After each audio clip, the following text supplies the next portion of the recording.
पूरी फॉर्म में आ चुका हूं, खड़े होकर सारी केस स्टडीज बना रहा हूं। Freedom fighter Netaji Subhash Chandra Bose, scientist Abdul Kalam पे वीडियो बनाया, बिजनेसमैन सर रतन टाटा पे, पॉलिटिशियन अटल बिहारी वाजपेयी। आज बात करेंगे लौह पुरुष सरदार वल्लभ भाई पटेल। नमस्कार, मैं Vivek Bindra, founder and CEO बड़ा बिजनेस.com। लौह पुरुष पहले होम मिनिस्टर और deputy prime minister, iron man of India बोलते थे उनको, बिस्मार्क ऑफ इंडिया। जर्मनी की कहानी वो बाद में बताता हूं आपको, पहले समझिए उनको आयरन मैन क्यों बोलते थे।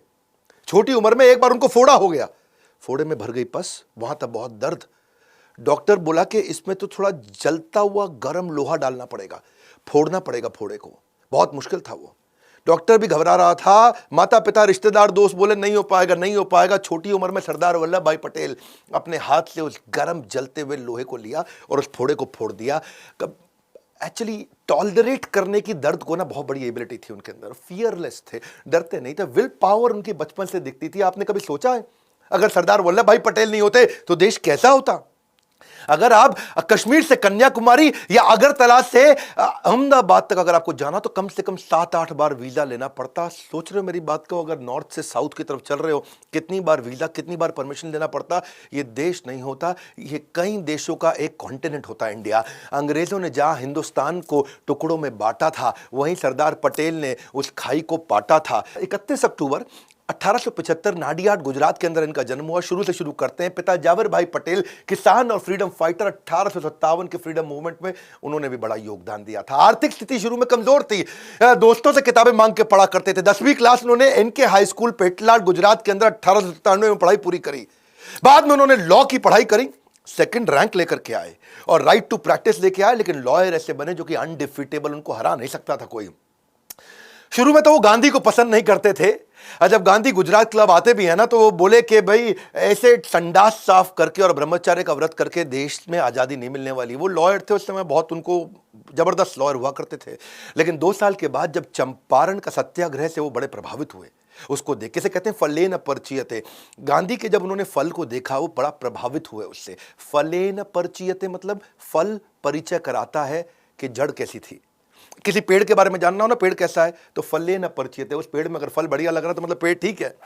गांधी जी से उनकी मुलाकात 2 साल के बाद हुई थी, जब वो बॉम्बे प्रेसिडेंसी पॉलिटिकल कॉन्फ्रेंस में आए थे अहमदाबाद के अंदर 1917 में। और वहां पे गांधी जी से बड़े प्रभावित हुए कि उन्होंने resolution of loyalty to the British king, एक ऐसा डॉक्यूमेंट था रेजोल्यूशन ऑफ लॉयल्टी, यानी कि हमारे को बड़ा वफादार होना पड़ेगा ब्रिटिश राजा के लिए। लॉयल्टी का रेजोल्यूशन, ताकि कसम खाओ सबके सब, कर्मणा मनसा वाचा, आप सबके सब समर्पित हो अंग्रेजों को। तो उन्होंने, गांधी जी ने फाड़ दिया उसको। ये बड़े प्रभावित हुए उनसे। तब उन्होंने वहां से अपना कोट वोट फेंका फाड़ करके और बिल्कुल आग वाग लगा दी, मातृभाषा का प्रयोग करना शुरू किया। बोले पैसा तो बहुत कमा सकता हूं पर आजादी नहीं दिला पाऊंगा। उस दिन से धोती कुर्ता उन्होंने पहन लिया। फिर कई साल उन्होंने गांधी को सहयोग तो किया, पर 1928 में वो मौका आया जब वो एक्चुअल लीडर बन के निकले। हुआ क्या था कि गुजरात में जो कुछ किसान थे उनकी फसल खराब हो गई थी। बारदौली तालुका के थे किसान गुजरात में, और जो अंग्रेज थे, किसानों की फसल थी नहीं, 6 से 22% तक टैक्स बढ़ा दिया और बोला तुम टैक्स नहीं दोगे तुम्हारी जमीनें हड़प लेंगे। ये किसान पहुंचे गांधी जी के पास। गांधी जी बिजी थे, उन्होंने पहली बार सरदार पटेल को भेजा। तब तक वो सरदार नहीं थे, जब तक वो वल्लभ भाई पटेल हुआ करते थे। तो पटेल गए वहां, जाके उन्होंने पता किया कि भाई चक्कर क्या है, ये सारी की सारी जमीनें हड़प लेंगे अंग्रेज। तो पटेल ने एक आइडिया लगाया। क्या बोले कि मैं कुछ गुप्तचर बनाता हूं और ये पता लगाता हूं कि ये कौन से किसान की आज जमीन हड़पने वाले हैं अंग्रेज लोग। और इनको नियम मालूम था लॉयर होने के कारण कि या तो अंगूठा लगाएगा तब जमीन अंग्रेजों के नाम पे होगी, या साइन करेगा तब जमीन अंग्रेजों के नाम पे होगी। तो गुप्तचर से पता लगवाया कि आज कौन से किसान का घर नीलाम होने वाला है। और जैसे ही उसका पता लग जाता है कि भाई आज इस पटेल का घर नीलाम होगा, तो उसको पहले ही गायब कर देते थे। अब जब किसान गायब, अंग्रेज ढूंढे, भाई ये किसान किधर गया, ये किसान किधर गया। अंग्रेज हो गए परेशान। अब जिसका घर नीलाम करना हो वो किसान गायब हो जाए, जिसका घर नीलाम। इनके अपने गुप्तचर थे, ये पता लगा लेते थे कि आज अंग्रेज किसके घर जाएंगे। इतनी इनकी इंटेलिजेंस, सारे के सारे किसानों को एक एक करके गायब कराते थे, 2 महीने बाद वापस ले आते थे। अंग्रेज परेशान हो गए, भाई ना तो उनको मिल रहा टैक्स, ना उनको मिल रही जमीन। वो घबरा के उन्होंने माफी मांग ली। उन्होंने कहा कि भाई ठीक है 22% से वापस 6% ले आते हैं, कम से कम टैक्स तो मिलेगा। बारदौली की औरतें बहुत खुश हुई। वो बोली कि अब आज से आप केवल वल्लभ भाई पटेल नहीं, आज से आप सरदार वल्लभ भाई पटेल हैं। सरदार मतलब चीफ और लीडर ऑफ अ कम्युनिटी। किससे तो बहुत हो सकते हैं सरदार पटेल के, पर वो पहले प्रधानमंत्री क्यों नहीं बने? वहां से शुरू करते हैं। ये डिफाइनिंग मोमेंट है जिससे आपको उनका कैरेक्टर पता चलता है। बात 1946 की है। अंग्रेज वर्ल्ड वॉर 2 के बाद कमजोर पड़ चुके थे। आप जानते थे ना, सुभाष चंद्र बोस जी जो करके गए, पिछला वीडियो तो आपने देखा है। अब अंग्रेजों ने डिसाइड कर लिया कि अब भारत को देने वाले हैं शासन वापस और हम चलेंगे अपने घर की तरफ। अब उसके लिए एक इंटरनल वर्किंग कमेटी कांग्रेस की बना ली गई और यह डिसाइड हुआ कि इस बार जो 1946 में अध्यक्ष चुना जाएगा वो पहले इंडिपेंडेंट कंट्री इंडिया का पहला प्राइम मिनिस्टर वही बनेगा। तो नया अध्यक्ष चुनना था। वर्किंग कमेटी में गांधी जी ने बोला चलो वोटिंग करा लेते हैं। वोटिंग कराया तो रूल यही है कि प्रांतीय कमेटी जितनी होती थी पूरे इंडिया में, जो अलग अलग रीजन से, अलग अलग स्टेट से, सब लोगों को चुनना था कि भाई वर्किंग कमेटी में आप किसको डिसाइड करोगे। तो वर्किंग कमेटी में गांधी, नेहरू, सरदार पटेल, आचार्य कृपलानी, राजेंद्र प्रसाद, खान अब्दुल गफ्फार खान, ये सब हुआ करते थे। और सारी प्रांतीय कमेटियों ने जब अपने अपने वोट दिए तो उस दिन वर्किंग कमेटी की मीटिंग जहां बैठी और वहां सब खोल के चेक किया गया तो कृपलानी हैरान हो गए और उन्होंने कहा कि एक्चुअली नेहरू के नाम पे किसी ने वोट नहीं किया पूरे देश में। 15 में से 12 लोगों ने सरदार पटेल के नाम पे किया, 2 लोगों ने कृपलानी के नाम पे किया और 15वें का पता ही नहीं चला। अब इसमें जब गांधी ने देखा कि भाई सारे के सारे सरदार पटेल को एक्चुअली वोट इसलिए करते थे क्योंकि उनकी ऑपरेशनल कैपेबिलिटी अच्छी थी, पूरे देश में उनका एक्सेप्टेंस था, सारे के सारे देश के लीडर्स उनको बड़ा मानते थे। अब वर्किंग कमेटी ने कहा कि ठीक है, प्रांतीय कमेटी ने जो किया, गांधी जी आपका क्या विचार है। गांधी जी ने वहीं पर तुरंत नेहरू से पूछा कि मैं नेहरू, तुम्हारे लिए किसी ने वोट नहीं किया, सबने सरदार पटेल के लिए वोट किया है, तुम्हारा क्या विचार है। गांधी जी ने औपचारिकता के लिए पूछ लिया तुम्हारा क्या विचार है। नेहरू ने कोई जवाब नहीं दिया। नेहरू ने मुंह नीचे कर लिया और मुंह नीचे करके चुप हो गए। गांधी जी ने बोला बोलो, उन्होंने मुंह नीचे ही रखा और जवाब नहीं दिया। गांधी जी को समझ आ गया कि नेहरू दूसरे नंबर की पोजीशन को एक्सेप्ट नहीं करना चाहते, प्रधानमंत्री वही बनना चाहते हैं। अंदर से गांधी की भी इच्छा थी कि इसको प्रधानमंत्री बनाया जाए। तो गांधी ने एक कागज निकाला और कागज पे कुछ लिखा, उसको फोल्ड करके वहीं सरदार पटेल को दे दिया। सरदार पटेल ने जैसे ही कागज खोला तो उन्होंने कागज फोल्ड करके वापस अपने जेब में रख लिया और वहीं उन्होंने बोला कि मैं अपनी दावेदारी अध्यक्ष के पद से वापस लेता हूं। सब देखने लगे सरदार पटेल को, सब समझ गए कि गांधी जी ने मना कर दिया कागज पर लिख के और उन्होंने अपनी दावेदारी तुरंत वापस भी ले ली। अब बात यह है कि सरदार पटेल उस एकलव्य की तरह थे और गांधी उस द्रोणाचार्य की तरह थे जो अपने अर्जुन, नेहरू प्राइवेटली उसी को आगे बढ़ाना चाहते थे। और नेहरू क्योंकि अध्यक्ष बनना चाहते थे, बाद में जब यह डिसाइड हो गया कि यही प्राइम मिनिस्टर बनेंगे आगे चल के, तो कुछ पत्रकारों ने आकर के पूछा भी गांधी से कि जब पूरा देश चाहता था कि सरदार पटेल को ही प्रधानमंत्री बनाया जाए, उन्हीं को अध्यक्ष बनाया जाए ताकि वो प्रधानमंत्री बने, क्या आपको विश्वास नहीं था सरदार पटेल की कैपेबिलिटीज पे। गांधी बोले नहीं, विश्वास तो पूरा है, लेकिन दूसरे नंबर का पोजीशन नेहरू एक्सेप्ट नहीं करते। तो बोले कोई बात नहीं, पूरा देश तो सरदार पटेल को चाहता था। बोले सरदार पटेल तो मेरी बात मान जाते हैं ना, नेहरू मानता नहीं। और नेहरू जो है ना, उसके साथ दिक्कत यह, अगर वो नहीं मानता और वो कांग्रेस तोड़ देता तो अंग्रेज उसका बड़ा फायदा उठा लेते हैं। Nehru is the only English man, Nehru ही एक अकेला इंग्लिश मैन है हमारे देश के अंदर जो जाके अंग्रेजों के साथ बातचीत कर लेगा। वो अपना बढ़िया सफारी सूट पहन के, हाथ में पाइप लेके, यहाँ गुलाब का फूल टांग के आगे चलेंगे। एक्चुअली पहले भी 1929 में, 1936 में, 1939 में भी गांधी ने सरदार पटेल को पीछे किया था। तेजस्वी मान अपना खोजते नहीं है, अपनी पैरवी बतलाकर पाते हैं जग में सम्मान, प्रचंड कर्म दिखलाकर। ऐसे थे सेल्फलेस और निस्वार्थ सरदार पटेल। पार्टीशन के समय में माउंटबेटन ने डिसाइड किया कि एक कमेटी बनाते हैं और डिसाइड करते हैं। देखो, ये पार्टीशन जो था ना, ये एक ऐसा स्टार्टअप का डीमर्जर हो रहा था, एक तरह से समझो। 2 नए देश बनने वाले थे और जैसे समझो जब हीरो और होंडा अलग हुए तो डिसाइड करना था कि भाई हीरो के पास क्या जाएगा, होंडा के पास क्या जाएगा। वो डीमर्जर हो रहा है। मैन पावर किसके पास जाएगी, कैश इन सरप्लस किसके पास जाएगा, रिजर्व्स किसके पास जाएंगे, लायबिलिटी किसके पास आएगी, प्लांट किसके पास जाएगा, मशीनरी किसके पास जाएगी, जमीनें किसके पास जाएंगी। ऐसे ही माउंटबेटन ने डिसाइड करना था कि मेरे को यहाँ से भारत की तरफ से और पाकिस्तान की तरफ से, दोनों की तरफ से मुझको एक एक लीडर चाहिए इस मीटिंग में जो नेगोशिएट करेगा। पाकिस्तान की तरफ से मोहम्मद अली जिन्ना खुद ही सामने आ गए और मोहम्मद अली जिन्ना छोटी छोटी चीज़ों पे बहुत तंग करते थे। दकियानूसी, रूढ़ीवादी, गांव की चिड़चिड़ी, हर बात पर बहस करने वाली सास की तरह थे। और नेहरू जानते थे कि इतना नेगोशिएट हमारी तरफ से तो खाली सरदार पटेल कर सकते हैं, तो उन्होंने सरदार पटेल को आगे कर दिया। अब हर एक चीज़ पे बहस होने लगी। वो 3 महीने बड़े अजीबोगरीब गए। उन 3 महीनों में पाकिस्तान को उन्होंने बोला कि भाई तुमको आधा आधा कुछ नहीं देंगे, हर चीज का लगभग 80% हमको मिलेगा, 20% तुमको मिलेगा। तुम्हारा क्षेत्रफल भी छोटा है, तुम्हारी पॉपुलेशन भी कम है। और पाकिस्तान को अगर तुम्हें हम इतनी सारी फैसिलिटी दे रहे हैं तो हमारे कर्जे को भी तुम्हारे को अपने ऊपर लेना पड़ेगा।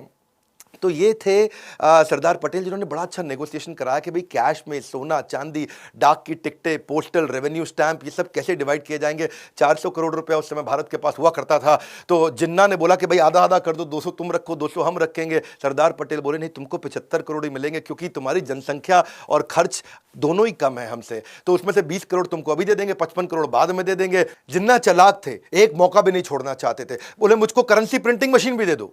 सरदार पटेल बोले अपना देश बना रहे हो, हर चीज मांगोगे क्या, भिखारी हो, अपनी प्रिंटिंग मशीन खुद ही बना लो वहां पे जाकर के, तब तक जितने नोट चाहिए हमसे ले जाना, काम चला लेना। जिन्ना बोले कोई बात नहीं, चलो आईबी दे दो, अपना इंटेलिजेंस ब्यूरो मेरे को दे दो, उसको भी आधा आधा डिवाइड करेंगे। सरदार पटेल बोले भैया ऐसा है, सुनो, देश का बंटवारा हो रहा है, राज का, हमारे सीक्रेट्स का बंटवारा नहीं हो रहा। क्योंकि जानते थे सरदार पटेल, अगर इंटेलिजेंस ब्यूरो उनको दे देंगे तो ये सारे हमारे इंटेलिजेंस ब्यूरो के राज लेकर के फिर हमको नुकसान करेंगे। माउंटबेटन जो थे वो बोले मेरे पास 2 गाड़ियां हैं, चलो उनको भी रख लो। एक गाड़ी सोने की थी, एक चांदी की थी। तो जिन्ना जो है अपना लाठी घुमाते हुए जा करके सोने की गाड़ी का दरवाजा खोले, उसमें जाके बैठ गए, सोने वाली तो हम ही लेंगे। सरदार पटेल देखिए यार, ये आदमी तो हर चीज में चिढ़ेगा। सरदार पटेल ने बोला नहीं देते तुमको, एक काम करो, चलो टॉस करो, सिक्का उछाल लो, हेड टेल, देखते हैं किसके हाथ में सोने की आती है चांदी की आती है। माउंटबेटन ने सिक्का उछाला और बोला हेड टेल, सरदार पटेल ने बोला हेड, तो वो जीत गए। सोने की गाड़ी भारत को मिल गई, चांदी की उनको मिल गई, भाई पाकिस्तान को। सरदार पटेल जिन्ना को समझ चुके थे, जिन्ना ने बंटवारे के बाद भी तंग किया। सरदार पटेल उनको एक साथ पैसा भी इसलिए नहीं दे रहे थे कि इनको एक बार में पैसा दूंगा तो ये बाद में मुझको तंग करेगा, तो 75 करोड़ में से खाली 20 ही दिया था। गांधी जी बोले बाकी पैसा उनको दे दो। बंटवारे के बाद उन्होंने देखा कि जब जिन्ना दोबारा से आतंकवाद की सारी हरकतें उन्होंने शुरू कर दी, सरदार पटेल ने बोला अब तो पैसा नहीं दूंगा। गांधी जी बोले ठीक है, मैं अनशन कर लेता हूं। सरदार पटेल समझ रहे थे, गांधी जी बात बात पे अनशन कर रहे थे, वो उनके जाके चरण भी छूते, नहीं नहीं गांधी जी माफ करिए, मैं दे दूंगा, ये हमको भी तंग करेंगे। और सरदार पटेल सरदार भी थे, एकदम बहुत मजबूत भी थे। तो वो एक ऐसे व्यक्ति थे जो सारे माहौल के हिसाब से काम करते थे। कलकत्ता में इन्होंने दोबारा दिक्कतें करी, 5000 लोग वहां मारे गए, हिंदू मुसलमान के झगड़े हो रहे हैं। 7 सितंबर 1947 को उन्होंने एक आदेश दे दिया, दंगाइये को देखते गोली मार दो। हाँ, यहाँ पे लाहौर को, मैं दिल्ली को एक और लाहौर नहीं बनने दूंगा, क्योंकि वो मानते थे कि एकता ही देश की तकदीर है, और जिसमें एकता नहीं है वो देश तो फकीर है। हजरत निजामुद्दीन में सारे मुसलमानों को जब दिक्कत आई, सरदार पटेल वहां पहुंच गए, बोले सारे मुसलमानों की रक्षा मैं करूंगा। भाई जो हमारे देश को मुसलमान वफादार नहीं हो, भले ही पाकिस्तान चला जाए, पर जो हमारे देश में रहेगा उसकी रक्षा मैं करूंगा। उन दिनों जिस समय जब ट्रेन पाकिस्तान से इंडिया आती थी तो उसमें हिंदुओं की लाशें होती थी, तो उन्होंने अमृतसर से मुसलमानों की लाशें भेजनी शुरू करी। तो सरदार पटेल खुद अमृतसर पहुंच गए कि ये तो वो शहर है जहां हिंदू और सिख और मुसलमानों के खून को जलियांवाला बाग से रंगा गया था, भाई सारे सिखों को ध्यान रखना पड़ेगा। और जाकर के उन्होंने वहां भी बोला कि भाई मुसलमानों को अब नहीं मारेंगे।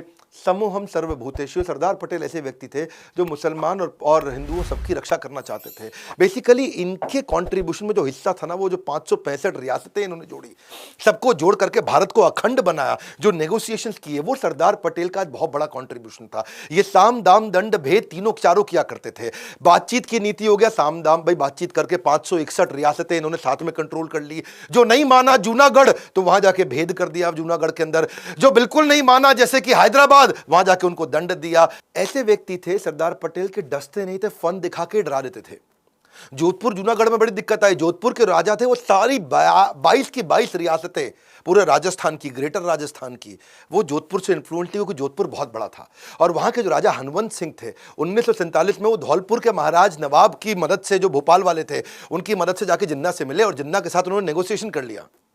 और जिन्ना ने उनको कन्विंस कर लिया कि भाई तुम, मैं कोरे कागज पे साइन करके दे देता हूं तुमको, महाराज हनवंत सिंह ऑफ जोधपुर, जो तुमको चाहिए मुझसे ले लो।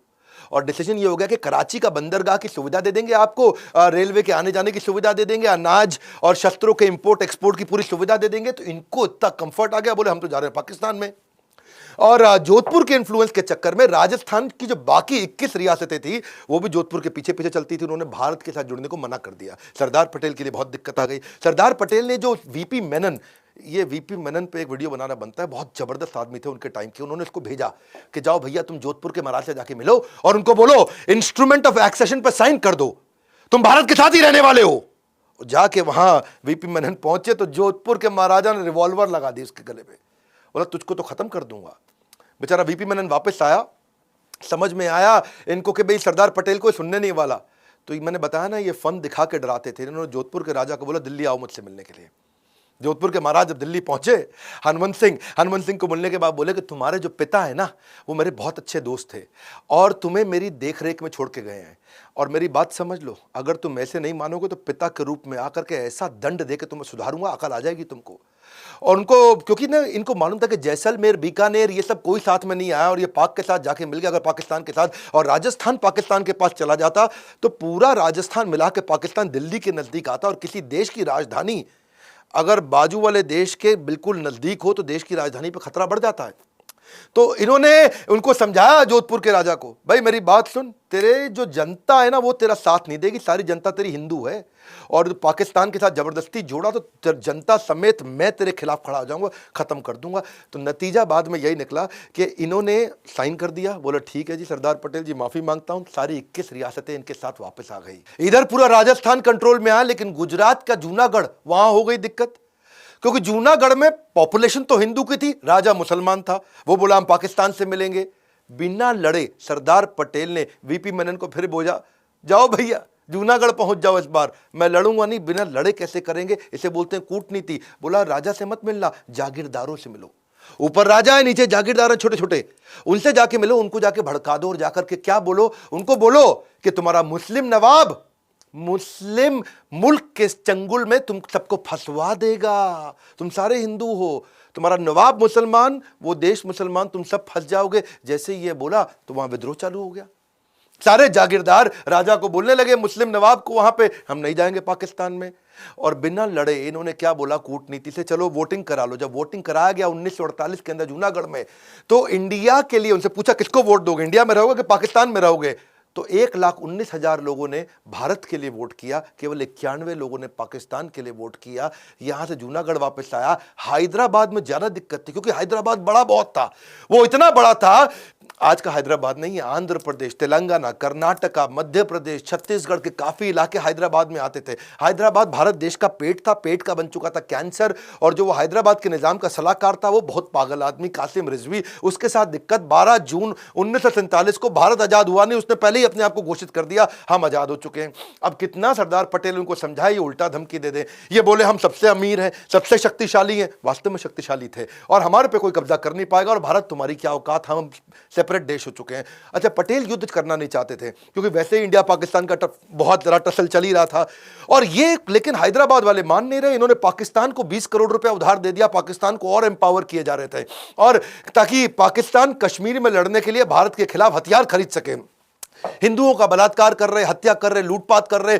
तो हैदराबाद एक ऐसा कैंसर था। अच्छा, इन्होंने कई डिस्कशन कर ली वहां निजाम के साथ में, और कई बार उन्होंने अग्रीमेंट ब्रेक कर दिया। आखिरी बार बोला सरदार पटेल ने, खत भेज रहा हूं तुमको, आखिरी मौका दिया जा रहा है। निजाम जब नहीं माने, पटेल ने सैन्य कार्रवाई का आदेश दिया। 5 दिन लड़ाई हुई, 5 दिन में हैदराबाद की फौज ने घुटने टेक दिए। हैदराबाद पूरे देश के अंदर वापस आकर के मिल दिया।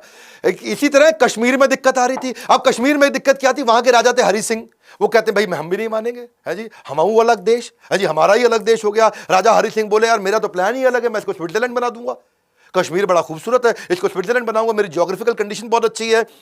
लेकिन हुआ क्या, अभी तो वो आके भारत में मिले नहीं थे।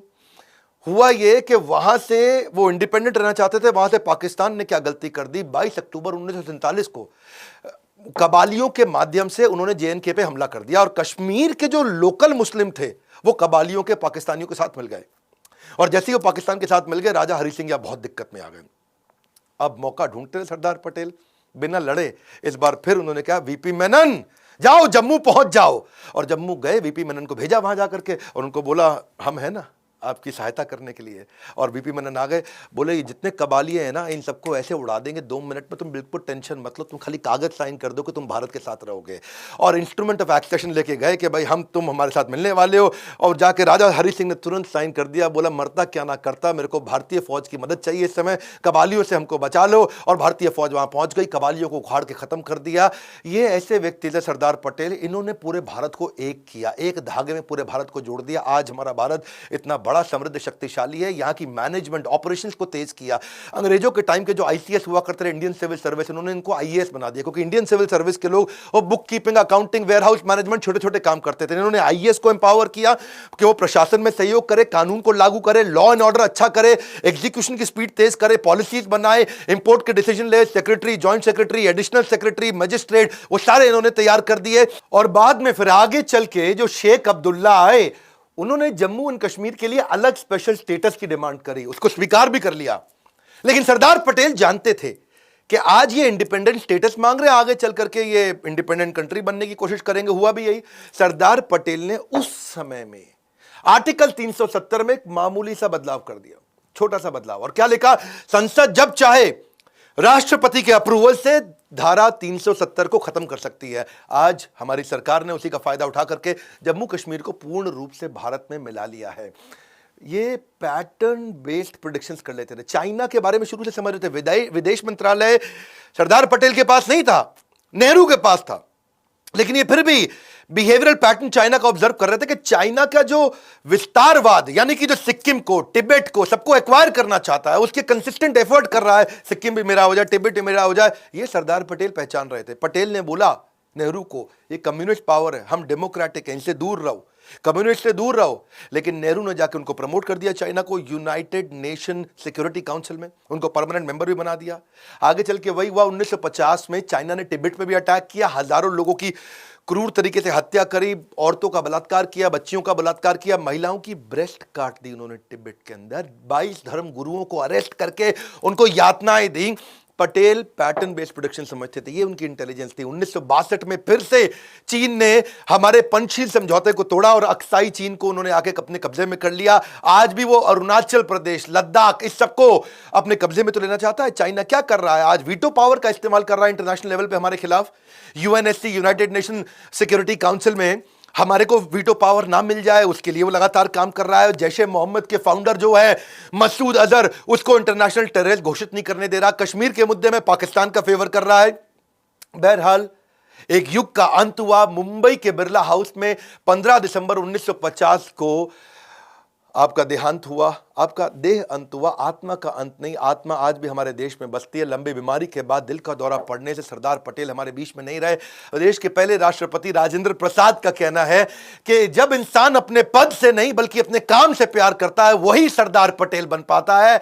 31 अक्टूबर को उनके जन्मदिन को एकता दिवस के रूप में मनाया जाता है। जैसा सरदार पटेल चाहते थे कि भारत समृद्ध बने, वही इच्छा आज हमने भी बिल्ड करी है कि भारत समृद्ध और एम्पावर्ड बने। आज इस समय अस्त्र शस्त्र का समय नहीं रहा है। आज एजुकेशन, एंटरप्रेन्योरशिप और इकोनॉमी के दम पे देश मजबूत होता है और दुनिया से लड़ता है। आज वर्ल्ड वॉर टेक्नोलॉजी और इकोनॉमी के बेस पे चलती है और वही हम चाहते हैं कि एजुकेशन, एंटरप्रेन्योरशिप और इकोनॉमी को बढ़ाने के लिए एवरीथिंग अबाउट एंटरप्रेन्योरशिप, एवरीथिंग, सब कुछ हमने सारे देश के पावरफुल बिलियनियर प्रोफेसर्स के साथ आपको दिया है। आप फोन करिए बोर्ड लाइन नंबर में, पता करिए। एवरीथिंग अबाउट एंटरप्रेन्योरशिप इतना अफोर्डेबल हो गया है कि आप आज वास्तव में हमारे कंटेंट को कोई बीट नहीं कर पा रहा है। जो आकर के हमारी ऐप पे कंटेंट कंज्यूम कर रहा है, गेम चेंज कर रहा है। बहरहाल फ्री वीडियोस में फिर भी देता रहूंगा। कौन सी स्पोर्ट्स पर्सनालिटी पे, आप मैरी कॉम पे, सचिन तेंदुलकर पे इनका जन्मदिन आने वाला है, या इंटरनेशनल पर्सनालिटीज पे Warren Buffett, Steve jobs, Bharat में कई व्यापारी बहुत बड़े हैं, अंबानी है, राधाकृष्ण दमानी है, आनंद महिंद्रा है, लक्ष्मी मित्तल है, उदय कोटक है। किसके विषय में आप वीडियो देखना चाहते हैं? कमेंट बॉक्स ये आपका है, ये आपके लिए है। मैं हजारों कमेंट्स चाहता हूं, जिसके ऊपर ज्यादा लाइक्स आए, जिस पे ज्यादा वोट आए, मैं उसी के ऊपर नेक्स्ट वीडियो बनाऊंगा। खड़े होकर पूरी एनर्जी के साथ आ चुका हूं। सरदार पटेल के इस वीडियो को पूरे देश में फैलाइए, अपने बच्चों को जरूर दिखाइए, अपने एम्प्लॉयज को दिखाइए। ऐसे थे सरदार पटेल जो अकेले अपने विजनरी दम पे पूरे भारत को आज एक किया। आज इतने वीजा ना लेने पड़ते हमको कश्मीर से कन्याकुमारी, हमें अहमदाबाद से अगरतला, अगर सरदार पटेल ना होते। हमारे साथ जुड़े रहने के लिए, इस वीडियो को शेयर करने के लिए मेहनत करता हूं, बहुत मेहनत करता हूं। लाइक करके थोड़ा सा उत्साह बढ़ाने के लिए आप सबका हृदय की गहराइयों से प्रेम पूर्वक बहुत बहुत धन्यवाद।